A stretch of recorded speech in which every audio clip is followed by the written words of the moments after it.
amazing educational speaker who is Dr. Jason Horolak.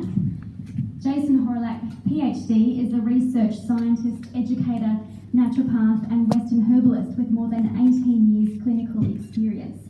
His passion for gastrointestinal health, the human microbiome and probiotics was ignited during the final year of his naturopathic training.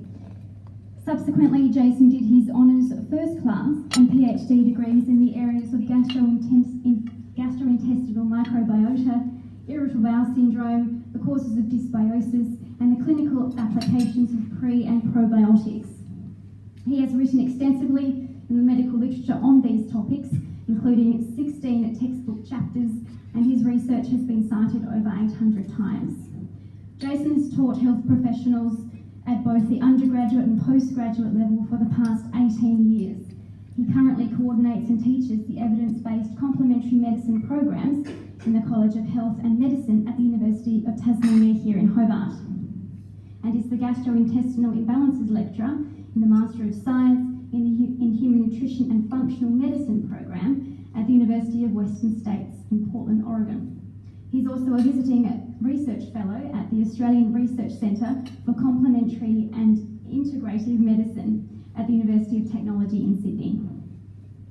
Jason is on the Medical Nutrition Council at the American Society for Nutrition, and in July 2015, Jason was awarded a fellowship from the American College of Nutrition for his significant contributions to the teaching and practice of nutrition in Australia and North America. Jason is also a fellow of the Naturopaths and Herbalists Association of Australia. He is Chief Research Officer at probioticadvisor.com, which offers a searchable database that enables easy evidence-based prescribing of probiotic products and online sources for clinicians and health-conscious members of the public to learn more about the human microbiome and how they can positively influence these ecosystems. Please welcome Dr. Jason Horolak.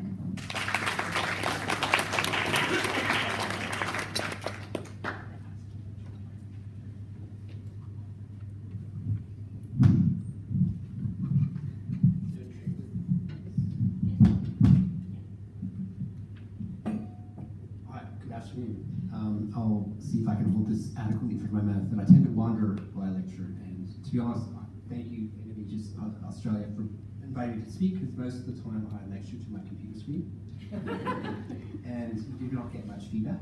You imagine people getting your jokes. So we'll see if you actually get my jokes or not. So I'm going to be looking at the importance of gut health and endometriosis. And really, for me, it's been an amazing journey starting looking at gut health about 18 years ago and the gut bacteria, which we had no idea, well, I certainly had no idea at that point it was going to become what it actually has. And I do have an absolute passion and love for the human gut, which is essentially a 9-meter long tube that runs from one end to the other. And if you were to unfold and squash out all those little curves in your small and large intestine, you would get that. It would actually equal the same surface area as a tennis court. So you've got a folded up tennis court in your gut. And for me, I've had a passion for the gut bacteria. Why? I don't know, but I have. For a long time. And as I said, I had no idea it was going to become popular back when I started in this area. But now we're making links between the gut microbiota and almost every single Western disease we can imagine. And when I started out, we called it the microflora, and most people have heard of the microbiome? Yes? Yeah. If I asked that question 15 years ago, no one would have actually nodded their heads. The human gut microbiota contains 100 trillion bacteria, and that is actually 10 times more cells than there is in the human body. Some people are now saying that we are actually more microbe than non-microbe, and that humans are superorganisms that are composed of microbe and non-microbe cells. Just an interesting thought. 1,000 different species have been found in our gut so far. And in general, we live in a mutually beneficial symbiotic relationship with these microbes. Except with the right circumstances. So if we eat the right foods, which is essentially lots of different dietary fibers, lots of bright colors like purple carrots and red rices and black rices. Getting adequate sleep, exercising enough, keeping our stress levels under control, and avoiding a range of medications when possible, like antibiotics and proton pump inhibitors, etc., that actually cause damage to the ecosystem. We have a lovely state of balance where we're providing nurturing environment for them and they're providing nurturing compounds for us. But when we don't have that, or we have a few of those things getting disrupted, and how many of us can tick that list of, I don't exercise enough, and I don't eat quite the right foods, and my sleep is not so good, the stress levels aren't being managed that well, we get a condition called dysbiosis. And when I started out, there was a Swedish researcher who put forth this idea that the human gut microbiota should be seen as an additional human organ. A very underappreciated one, under-researched one, but equally important to your health as your liver or your stomach or your small intestine.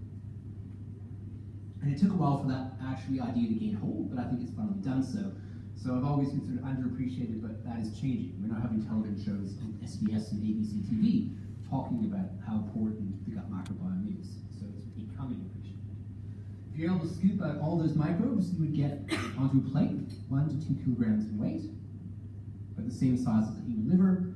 And we now know that it actually exceeds, in terms of what it does for us, what our liver can possibly do too. And there's 150 times more genes in our gut bacteria than the human cells that we have.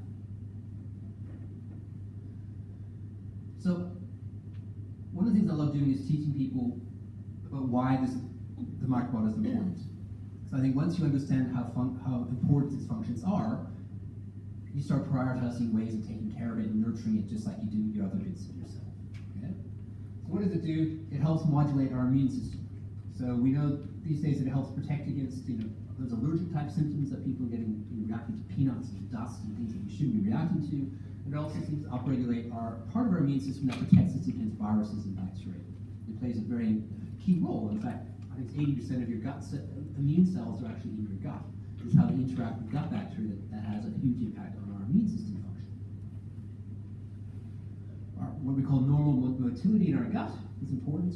It relies on gut bacteria. It makes things like B vitamins and vitamin K for us, so it improves our nutritional status.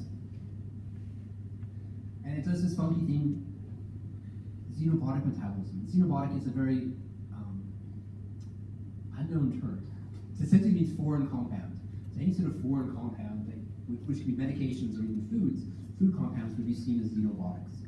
But our gut bacteria actually change some of these things. And some medications we now know are actually work because gut bacteria changed them first into the active compounds. And dietary polyphenols, those are things like blueberries. Compounds of blueberries that make them blue, and black currants, and strawberries, and raspberries, red rice, black rice, purple carrots. Those color compounds are polyphenols. And we know that population research tells us that people who eat more of them have lower risk and range of cancers, etc. But it turns out that 90 to 95% of those color compounds that are called polyphenols, we do not absorb them. They reach the large intestine where they get eaten by gut bacteria, who then convert them into little other compounds, which we then do absorb. And that's the whole reason why we get the benefit, is because of the gut microbes. And as a bonus, they get immunity.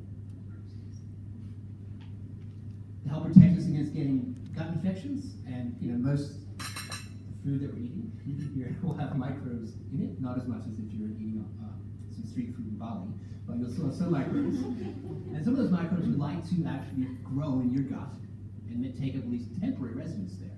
But your own ecosystem that's already there intact helps protect you from that occurring.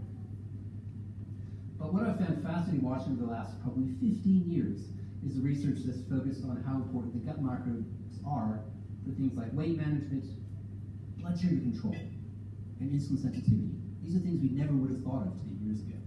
That by changing our gut ecosystem, we can actually change our blood sugar, how sensitive it actually is.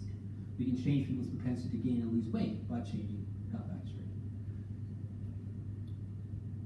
Mood modification. Who would have thought, and I wouldn't have thought this myself even 5 years ago, but we can actually alter brain chemistry by changing gut bacteria. Some bacteria actually make neurotransmitters like serotonin. Others actually interact with our gut cells to increase our gut cells' capacity to make serotonin. And there's a whole bunch. In fact, I'm involved with a research study at the University of Melbourne where we're giving people probiotics being to eat certain prebiotic-rich foods to see if it will actually impact depression and anxiety scores. And there's some preliminary research showing that we can actually now use probiotics